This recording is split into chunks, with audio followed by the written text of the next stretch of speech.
It's a beautiful day in the neighborhood. Reaction Beanie Yo 288. Day in the neighborhood. My brothers and sisters.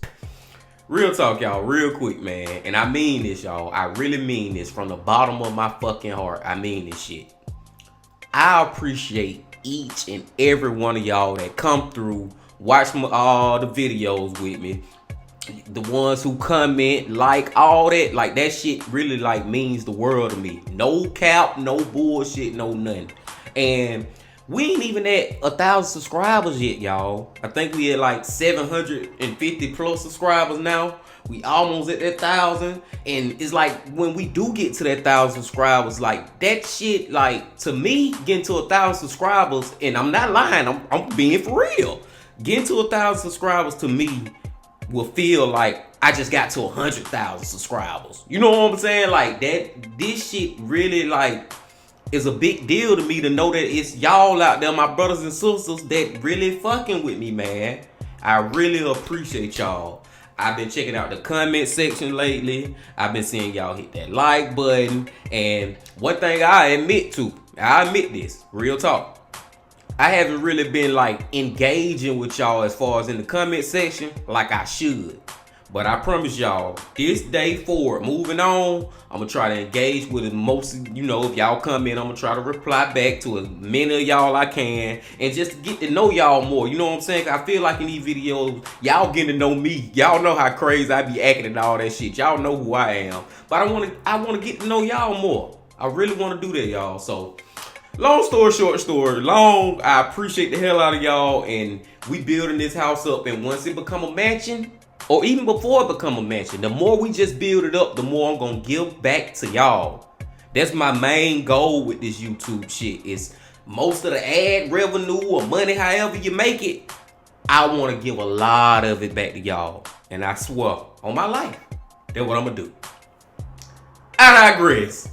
We gonna go and get into today's video now, y'all. And we going to a channel that we probably done watched 3 or 4 times, but it's definitely time to go check out another one of his videos, and he just put it out a couple of hours ago. And that channel is DeathDoor. DeathDoor, my brothers and sisters. In the title of the video, the brutal truth behind Cartel Hitman training. Now, this one, I'm very intrigued, because I want to know the truth behind these Cartel Hitman's training. You know what I'm saying? Like, what the fuck kind of training can make these people do this ridiculous shit? Like the cartel mafia cartel. I feel like they just at the top of the leaderboard. They at the top of the line of the totem pole when it comes to just brutal motherfuckers, just straight murderers, kill your mama, cut her head off, and leave it in your mailbox type motherfuckers. You know what I'm saying? Like, they really about that shit. So I want to see what kind of fucking training. How could somebody get trained to do this? I don't know. We finna see, my brothers and sisters. But before we see, y'all know what y'all got to do. Get whatever you might need. Get what you need. We back to DeathDoor once again. Y'all got what y'all need, y'all ready to go? Then let's fucking go. How old is the little dude over there? 13. That is young, isn't it, to get involved in this game? Pues está pequeño, pero entre más pequeño más aprende y le gusta. ¿Cuáles son sus nombres? Eric y Manuel. Eric y Manuel. ¿De dónde son originarios? De Reynosa, Tamaulipas. ¿Qué piensan hacer? Vamos a hacer del Cartel del Golfo. El cartel del Golfo. ¿No quieres estudiar tú, joven? No, eso ya es para niños chiquitos. ¿No te importa el estudio? No, nada. Do you worry that you might... Okay, the beginning of this video just answered most of the question that I was trying to figure out. Is how these people get like trained for this shit. Bruh, they start when they little babies with these guys and these girls. So by the time they become adults, that's all they fucking know. Them little kids look like they about 7, 8 years old. And they already talking about, I'm gonna be with the drug cartel or whatever. Wow, I didn't even fucking know that part. I mean, it makes sense in hindsight, yeah. I understand it now, but I wasn't even thinking that deep with it, or shallow, or whatever. But let's go. Might not make it home.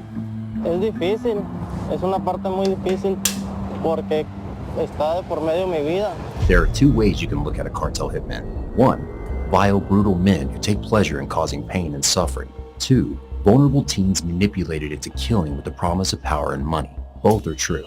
The reality of cartel hitmen is really sad. Kids as young as 10 are recruited from poverty-stricken backgrounds, promised the world, then made to kill and torture until they're desensitized to violence. A few years later, they end up recruiting people like them. It's a never-ending vicious cycle that causes chaos and destruction and only makes the ones at the top very rich. And the training for a Sicario is simply gut-wrenching. In this video, we'll explore the ins and outs of cartel hitman training, from recruitment to the worst crimes committed by Sicarios. Trigger warning, this video contains very graphic details of torture and murder. Get whatever you may need. Simple stuff that everybody starts doing. Pulling teeth out, cutting fingers up slowly, or... Yeah, that's the simple stuff cartels make you do for your initiation as a Sicario. For them, it's a relief. At least they didn't have to take a life.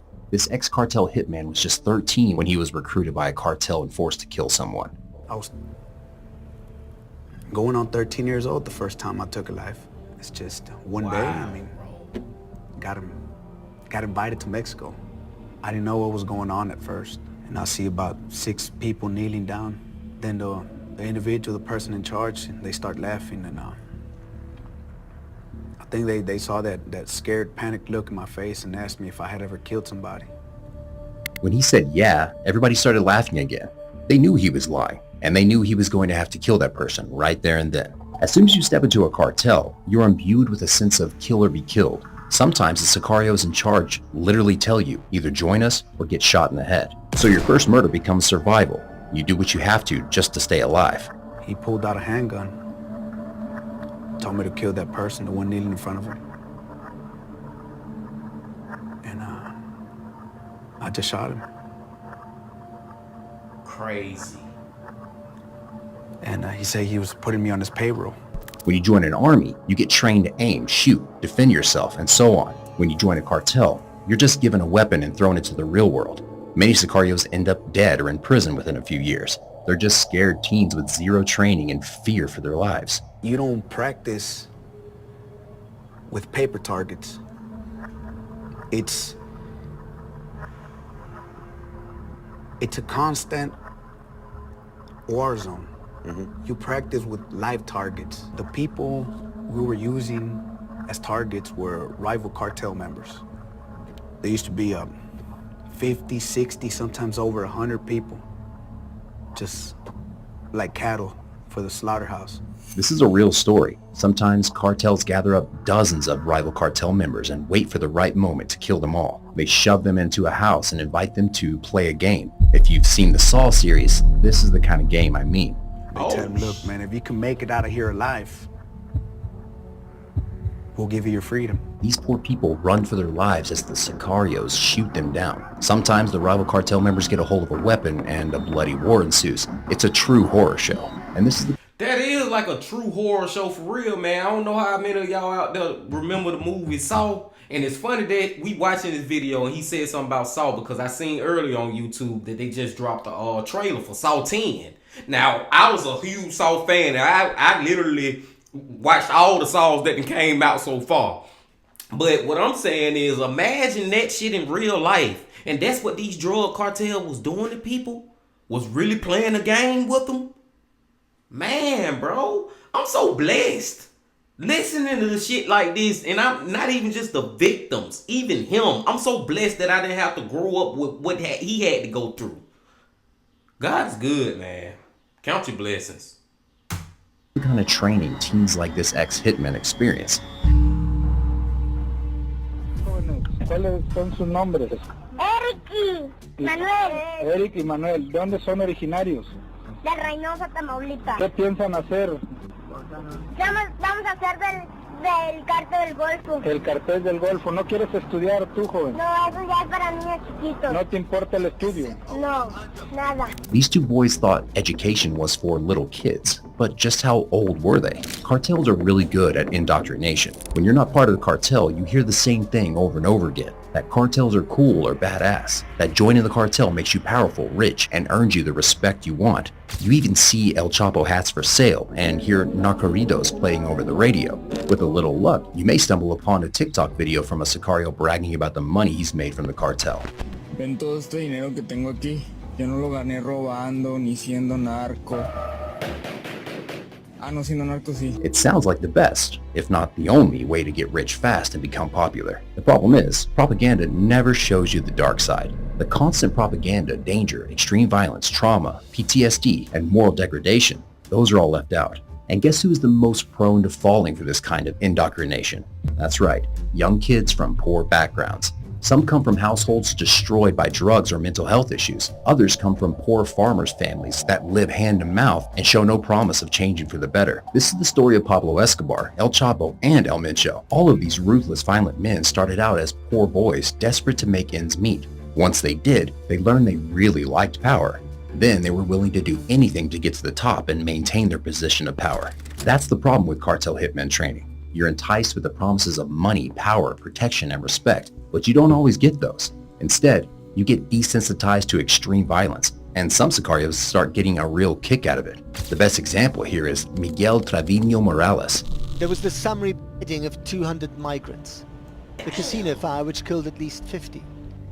The preferred method of killing involves beheading with chainsaws. Miguel Morales was born on November 18, 1970, in Tamaulipas, into a family of 13 children. As one of the oldest brothers, Miguel took care of his family after his father abandoned them. Pressed for cash, he entered the criminal world as a young teen. During the 1990s, he worked for the Gulf Cartel drug lord Hector Manuel Sayuceda Gamboa, aka El Cariz, who became his mentor. In the late 1990s, Los Zetas hired him for his skills in moving contraband across the border. He'd lived between Mexico and Texas all his life, and this was his specialty. By 2005, Miguel's job was fighting off insurgents from the Sinaloa cartel in the Nuevo Laredo area. But that's not all he did. Apparently, Miguel was good at grooming young teens into brutal assassins. He called them Zetitas, little Zetas, and had them kill rival sicarios, officials, and anyone who got in the Zetas' way. Some of his Zetitas were 12 years old. By 2010, when Los Zetas broke off from the Gulf Cartel, Miguel already had ambitions to be their leader. According to some sources, he was fighting for the kingpin position as early as Alberto Lascano took over. Reportedly, he was actually ruling Los Zetas, commanding their horrific attacks while Humberto took care of more administrative matters. And when Alberto was gunned down by the Mexican military in October 2012, Miguel took over Los Zetas, and here are some of the things he did.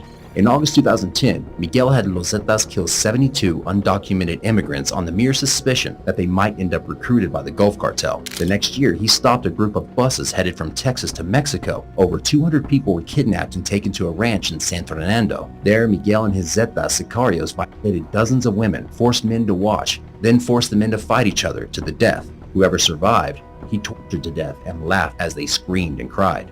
In August 2011, Miguel's men set fire to a whole casino in Monterrey after a casino failed to pay protection money. In 2014, Morales found out that two men from the city of Allende had reportedly stolen money from the cartel. So a huge Los Zetas army stormed Allende, but they weren't out for these two men. Los Zetas had decided to punish the whole town for it. Somewhere between 300 and 500 people died. What? Imagine having a kill count so big, you can't even estimate a real number. 80 Bro, this man, god damn, y'all, this shit is real. This man is a mass fucking murderer. Now, he got his drug cartel, helping him carry it out. But it all falls back on him. This man got hundreds of bodies on his resume. Man, god that damn man. homes were destroyed with heavy military machinery. Allende was reduced to ashes, and whoever managed to flee became a shadow of the person they once were. Les digo a mis hijos, levántense, les digo, porque quién sabe qué está pasando en la calle. Digo, vístanse y nos salimos. Y todo empezó a tronar, ya no había luz, todo empezó a tronar, tanques, camionetas. Pero sí, ahí perdí a mis niños y a mi hija. And it gets even worse. They also prepare guisos. These are stews where you take a member of the family and you put them in a pig boiler and you pour gasoline on them and then you set a match to them. Indeed, this was Miguel's preferred method. He would kidnap his victims, then boil them alive or slow burn them with diesel. Reportedly, when he was done with his enemies, he would kidnap their children too and subject them to the same treatment. Oh my God! And one of the Bro, goddamn, these people are fucking like, they don't care. Like, I can't even put the shit in my head how somebody could just have no feelings. These people don't have no fucking feelings, man. It was already bad enough talking about boiling humans, period. But goddamn, they doing the children the same way? Like, I don't know, man. Maybe I don't feel like I live in a bubble, but goddamn, it's really real like that out here. It's really real out there like that. The worst rumors about Morales is he once put a baby in a microwave. Miguel Morales was thankfully arrested, but there are lots of sicarios like him. They start out as vulnerable teens, get desensitized to brutality very early on, then get an insatiable lust for power. ¿Cómo te llamas? Edgar, de Lugo. ¿Cuántos años tienes? 14. ¿Dónde te detuvieron? ¿Dónde te agarraron? En el aeropuerto. ¿Dónde ibas? ¿A dónde ibas? A San Diego, ¿Con quién ibas? con mi hermana, ¿A los cuántos años empezaste aquí? los 11. This is Edgar, aka El Ponchis, aged 11. He started behaving for a small South Pacific cartel drug lord known as El Negro. ¿Tú eres el que sales en el video golpeando a un sujeto que está colgado en una casa? Sí, ¿Quién te daba órdenes de golpeos de negro, El Negro had another special training technique for his young recruits. ¿Te drogabas? me drogaba el negro ¿Te drogaba el negro? ¿Desde cuándo te drogaba el negro? desde los 12. Yep, he kept Edgar calm and detached as he ordered him to torture and kill. ¿Y el Radilla qué es lo que te decía para convencerte de que mataras? Más me drogaba, no sabía lo que hacía. ¿Te drogaba con qué? ¿Con marihuana o cocaína? Con Edgar looks as innocent as they come, but all the beheadings he committed changed him.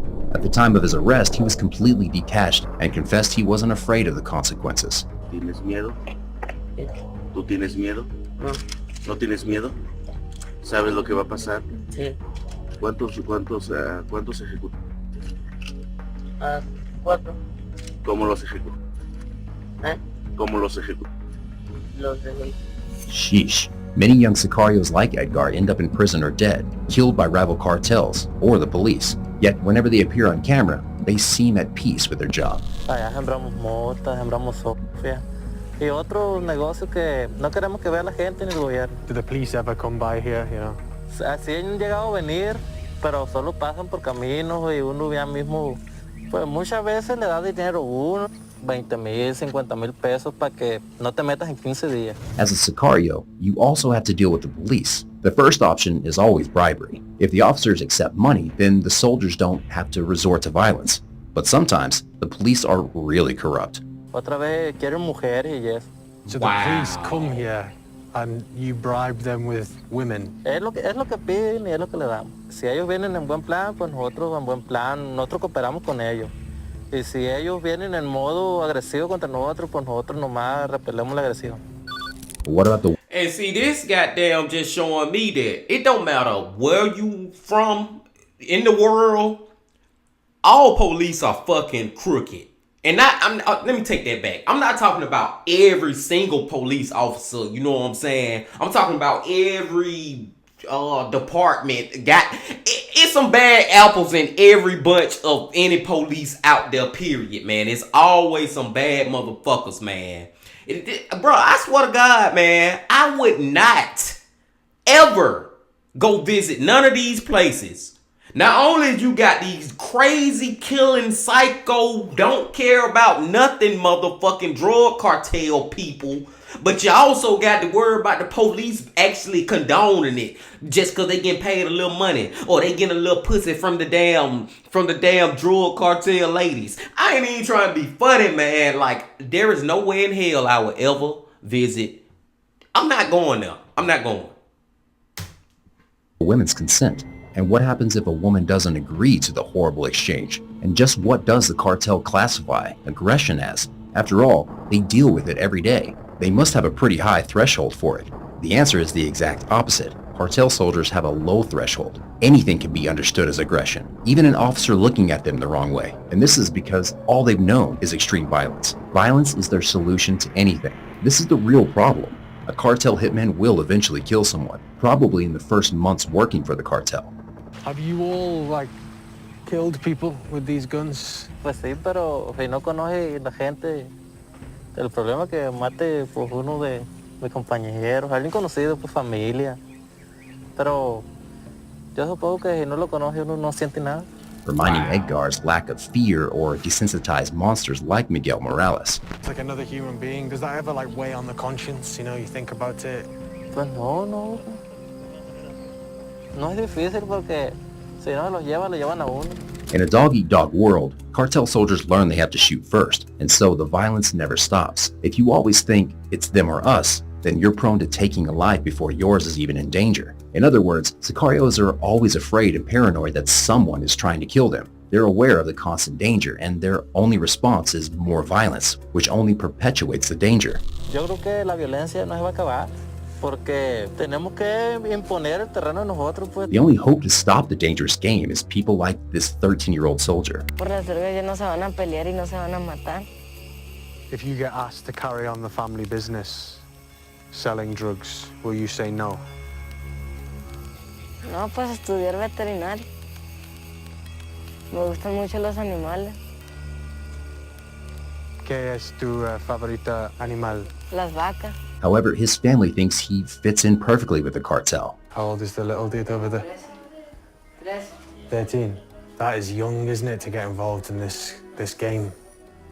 Pues está pequeño, pero entre más pequeño más aprende y le gusta. Sadly, most cartel soldiers never get the chance at another life. They get recruited from a very young age, forced to commit the unthinkable, then threatened when they want to quit or talk to the police. If they're ever caught snitching, they get killed on sight. Sometimes, soldiers are even killed in prison if the cartel finds out they've been talking to the police. And if by the time they're in their 20s, if they're still in the game, they're too far gone to realize what their job entails.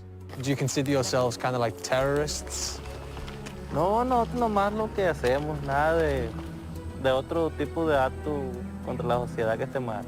A couple of days ago in Culiacan, a police officer was kidnapped. I suppose to me that seemed like acts of terrorism, you know, if you're kidnapping police. Pues usted no sabe qué puede hacer el policía.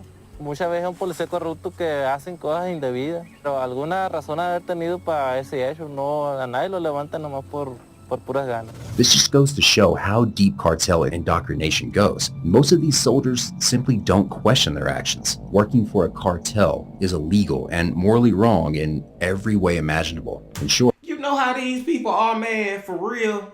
They like fucking robots. They have literally became AI. They have became bots. Like, that's what I was saying. They ain't got no feelings. Like, they so one-track mind on what they doing till they don't have no self-awareness or awareness of others to what they doing is bad. They are so desensitized to it. You know what I'm saying? Till they just fucking bots out here. They not even human anymore. They fucking bots. You cause pain and suffering and make money for violent drug lords. The rewards? Some quick money at first. But don't imagine cartel soldiers make as much as El Chapo or El Mencho. And the risk far outweighs the rewards. The life of a cartel hitman is marked by constant danger and the ever-present risk of retaliation. Rival cartels, law enforcement agencies, and rival factions within their own cartel pose huge threats. Hitmen are always at risk of being hunted down by rival hitmen or targeted by law enforcement. This lifestyle can lead to a shortened life expectancy and a constant state of paranoia. There's also a great lack of personal freedom. Cartel hitmen are typically beholden to the cartel's leadership, following their orders without question, and have to move frequently, change identities, and remain in hiding to avoid detection. Also, deviating from the cartel's rules or attempting to leave the profession can result in severe consequences, like getting tortured, killed, or having your entire family subjected to the same gruesome treatment. The psychological toll on a cartel hitman is also huge. Engaging in acts of extreme violence and witnessing the consequences of their action can lead to trauma, desensitization, and moral degradation. Many hitmen suffer from post-traumatic stress disorder, or PTSD, anxiety, depression, and substance abuse issues. Edgar did it against his will, but many seek to escape through alcohol and drugs. The cycle of violence never ends when you have numbed down sicarios who have lost their empathy and humanity. Training to be a sicario is a true horror show and a wake-up call from the fantasy that cartels are a cool, badass world. Once you're in, you can only get out in a body bag. Woo-wee! That shit right there just blew my mind. I know I done said it 1,000 times, but I'm gonna say it again. That shit just blew my fucking mind, y'all, because, man, I know about the drug cartel, and I know it's just one thing to actually, like, it's one thing to know about them, but then when you actually sit right here watching it and hearing it and seeing it, it just still just hit you in the face like, God damn, this shit real out here. Like, it's really fucked up out here for a lot of people, man. The children. And that, before we started the video, that was one of the main things I was saying, like, what, how do they get into it? It's come to find out, and I didn't know this, but come to find out, these damn kids killing people, 11, 12, 13-year-old getting their first kill in this damn shit. And by the time they turn 20, that's all they know. Like, they turn the bots, man. They turn the bots, man. That's what I was saying earlier too, man. I just thank God, man, that I'm blessed enough not to even have to go through that shit. And it was that one boy on there who was talking about how he really want to be a veterinarian. He like animals and shit. But the damn older people, the family, the you know, the hierarchy, the higher ups, they the ones who's trapping these damn little kids. They making these little kids do this shit. I really do feel bad for the children. But the crazy part is just is a never ending cycle, because the higher ups who are making the little kids become part of the cartel now, the same shit got done to them 20, 25, 30 years ago. You know what I'm saying? They got built up the same way, and it's just a never ending thing. It's gonna keep on going and going. Like I told y'all, I'm not going nowhere. If I ever go out the country, and I hope I can travel one day, and I do want to go outside the country, yeah, I'm gonna make sure I Google any drug cartels in this location, Siri, before I got there go, cause hell fucking no, man. These people, man, Jesus Christ. I digress, my brothers and sisters. I ain't gonna hold y'all no longer, man. Y'all know how I get to talking, man. I really want to say some more shit, but I'm gonna leave it alone. It was a great video by our boy DeathDoor. Most definitely got to come back to him again very soon. I hope y'all hit that like button, comment, subscribe, do all that for me. And I'll see y'all tomorrow when we going back more than likely to Mike from that chapter. But until then, my brothers and sisters, love, peace, and happiness. Stay safe. Don't stop. Keep going. Yeah.